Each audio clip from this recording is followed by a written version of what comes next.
Yeah, pre-COVID. How much shift work or hospital work were you doing? It's A&E locum, isn't it? Yeah, Yeah. yeah. So, evil agency nurse, single-handedly bringing success with my £1 million an hour. Yeah, your £1 million an hour contract. 3 shifts a week, which was essentially what I was doing anyway. It was sort of like 22 around the children. So I started the business after my kids were already on the scene. Okay. And I about 22 to 26 hours then, and that didn't change for me probably until about 6 months ago. Okay. And I've dropped it down to I just do 2 shifts a week. But the goal would be I don't think I'll ever. When we've chatted before, I've said, I don't think I'll ever leave that part of, that I think A&E work will always be a part of something that I do on a fairly regular basis.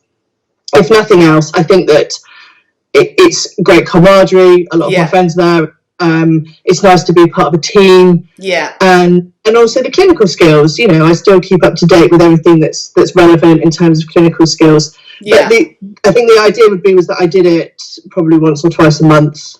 As per week. Yes. That'd be the goal.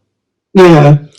And you've mentioned that you've got a partner. Is your partner kind of supportive in all of this, or thinks it's a load of nonsense, or how does that work? He's pretty good actually. He's very easygoing, and I think we've even looked at getting him on board within the business. He's medical as well. Okay, cool. And he's faced the same problems. He's been a single parent in the past, and right. Trying to make shift work happen, and he's been faced with some of the similar sort of struggles that so many of us have been. So if it could become like a family business, that would be amazing. Yes. Whether that happens is kind of in the long-term goal list, but he's very, very supportive. I mean, he's helped out on times when I've done big marketing campaigns and I've had like a lot of people emailing. He's made a few phone calls for me, and he's followed a few things up for me. Cool. So yeah, I can't really grumble there. I know that it can be a problem for people in relationships, and I suppose particularly if there are financial concerns. Yeah. There's some of the times when we've struggled financially. Yeah. It would have all been resolved if I just knocked it on the head and gone and got a proper job. Yeah. And never once has he turned around and said, you need to do that. You need to give this up and just toe the line, which I'm grateful for. How many years were you sort of conventional nursing before you started up the aesthetics? So I qualified in 2001. Okay. And I worked in the NHS for the majority of that time. I did do a little bit of a non-clinical role for a year outside of the NHS, but predominantly NHS hospital work until 2015. Okay. Yeah. Again, I'm just interested in that because I feel like there's a point where nurses do start to kind of think, God, is there something more to life? There's a burnout. Yeah. And it's quite hard. I was working in A&E, which is always my dream. Yeah. But A&E in particular, all areas of nursing are draining and demanding. I don't want to make out that's worse, but A&E's hard going. Yeah. Oh gosh, I don't think anyone would argue with that. Yeah, it's. I've heard people say, you can't do it forever. You just can't. Like, even if you take a step back and you go into EMPing or you go to outpatients, or you just take a role that's just slightly less demanding, or you do something like I do and something completely different. I think I've done in total about 15, 16 years of A&E, and 6 of those were at a senior level. And I was tired. Yeah. I was worn out. I definitely started feeling that working in general practice, where I worked in general practice for about 17 years, I think. But definitely did start getting thoughts of like, oh my God, how can I do this until I'm 60, whatever, like physically and emotionally. Just the relentlessness of it. And I think there's a period when you're younger and fresher as a nurse and you're more kind of full of the motivation and enthusiasm, and then it does start to sort of break you down a little bit. No matter, like you, I do love nursing. I do love nursing. But do you feel that nursing inhibited your self-belief or self-confidence at all, or not really?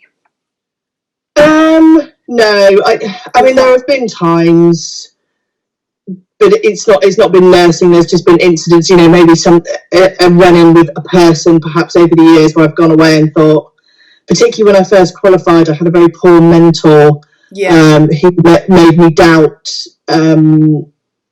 my ability to do the job. I was 3 months in, I was 22 years old, whatever. I was just a baby, and so there was a wobble at the beginning. But I think overall, nursing has given me something to be proud of, and something that actually helped my self-confidence.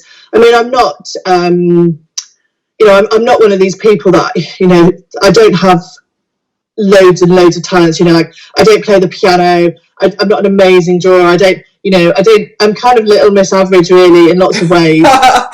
The one thing that I always say to people that I'm prepared to blow my own trumpet about is that, I've been a very good nurse, or I am a very good nurse. So no, I say overall it's probably helped my confidence a lot. Cool. It's been a good thing, really. I've got what's the goal, but we kind of covered that. So really, in an ideal world, it would be to get your partner involved and perhaps cut the shifts down to more like a couple of months as opposed to a couple of weeks. Yeah. I mean, it's that thing where the business is just what I do. That pays the bills, provides me with a salary. And if it goes past that, and I grow and it becomes hugely successful, then that's brilliant. But just getting to the point where actually it would support us, and it's our baby to grow, would be really lovely. Cool. Yeah. What else did I want to ask you? So you sort of touched on this, but going into the business side of things, other than learning the actual skills required to deliver the treatments that you're doing, what other skills have you had to kind of learn? What ways have you had to upskill? So like we touched on it. It was that the clinical stuff was the easy bit, right? Not. And I'm not taking away and saying it is easy, but in the grand scheme of everything I had to learn, that was and continues to be the easy bit. Marketing, and some financial stuff as well. But very naive, very, very green. I was a nurse. I'd run an A&E department, but I knew nothing about getting people to you. And actually, when I think about it, I hated it. But they were like, well, this is what you're going to have to do. I was like, I'll do that. Stuff like this, you mean? Absolutely. Like a couple of years ago, like things like videos. I was like, I can't post. I've already posted this month. Oh, people are getting annoyed with me. I don't want to bug people. I don't want to annoy people. And actually, that is something that you have to be careful of. You don't want to annoy people. You need to do it in a way that doesn't spam people and that doesn't annoy people and wind people up. And it's been a real challenge, but actually one that I think overall I've really enjoyed.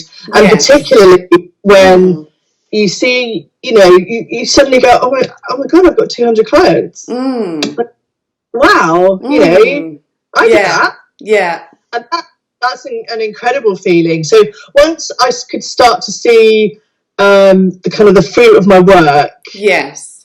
like, oh, hang on a minute, this is really cool. Like, what else can I learn? What else, what else can I read?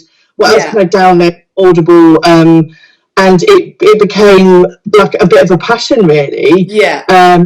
I've done all sorts of like networking and meeting you, and I mean that was all through kind of us all learning together. And yes, it's been the steepest learning curve and the biggest challenge, but actually I think I've really enjoyed it, and I'm still massively on it. I'm still really a complete newbie when it comes to it. So I'm still learning. And I think that I needed that challenge. Going back to what you were saying about getting a bit burnt out with your job and a bit worn down. Yeah. I think things can become a bit same old, and I was ready actually to learn something new. So yeah, definitely that. Yeah, I mean, I what's the word? It's not equivalate. Is equivalate a real word anyway? I think I might have made it up, but I compare it. Let's say compare to like if you're someone who goes to the gym, you can have days like where you feel really knackered and you can't be bothered and you're really tired. But actually, going to the gym and training invigorates you and gives you energy and makes you feel like you don't come out feeling more tired. You come out feeling better. And so I think it's kind of a similar thing in that, because I think sometimes people think, well, I've got so much on already and I'm feeling like really sort of, burnout, deflated, demotivated. Like, why would I take on something else? But I think actually sometimes taking on something else that is a bit more exciting and a bit more can bring that sort of joy back, can't it? Where actually you should feel more like, but actually you feel energized by it because it's, like you say, especially when you start to see the kind of the wins, if you like, that's quite motivating, isn't it? And like you say, like, I did that on my own, check me out. It's cool, I get you. Yeah, no, absolutely. So time-wise, I mean, again, I think I've said to you before, I'm often like, oh my God, I've got so much on, I've got this, I've got that, I've got the other, and then I meet people who've got kids as well, and I'm like, oh, how do well, shut up now. So how does that work? How do you manage your time? How do you just work out what you're going to do? I mean, are you quite organised? Do you sort of sit down and plan every week, or how do you get it done? In some I'm really organised, and then other times my life feels really chaotic, and I think I'm sure if I was properly organised it wouldn't feel this chaotic, but I sometimes when I look back at what I've done I go, there must be an element of organisation there. I just like, even just before this it was like Layla was due on a Zoom call with Guy, and like it was 3 minutes to go, and she'd written that she had to write like a quiz, like 10 questions. And she, like, 3 minutes, oh, Mum, I've lost my quiz. Well, what did you do with it? Where could it possibly be? I've got this at